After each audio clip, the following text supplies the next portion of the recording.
Wako Wakristo wanapika vyakula, ukifika mwezi wa Ramadhani wanafunga hoteli zao. Wanasema tuna uheshimu mwezi. Sio wangekosa Wakristo wakula, lakini wanaheshimu kupika kwa namna ya kuwaona Waislamu wako katika mwezi mfungo mtukufu wa Ramadhani. Jana nilisema Ramadhani yenyewe kimsingi si katika ile miezi minne mitukufu, lakini kilichoteremka ndani ya Ramadhani ndio kinachoubeba mwezi kuwa mtukufu, kama vile Ikulu inavyopata utukufu kwa kuwepo na rais ama mfalme. Sijui nimeeleweka sawa sawa.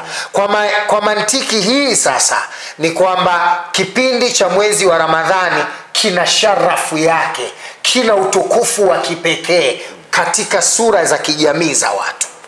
Kwa hiyo kuna baadhi ya vitu vinasimama na kukoma vyenyewe kutokana na uthamani uliopo ndani ya Ramadhani.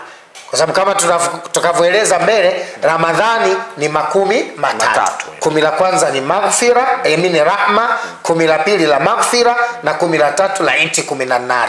Na katika haya makumi matatu, katika kila 10 lina thamani yake na faida yake. Lina vitu vikubwa na vizito ambavyo kwa uwepo wake ndio unasababisha mwezi wa Ramadhani kupata utukufu. Kwa sababu kuna vitu vitukufu vinapatikana ndani ya Ramadhani. Moja ya hayo ni kujibiwa kwa dua pasi na pazia.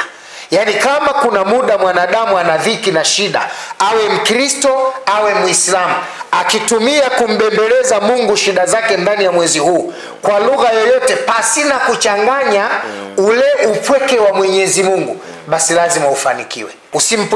Usimchanganye tu Mungu na viumbe vyake.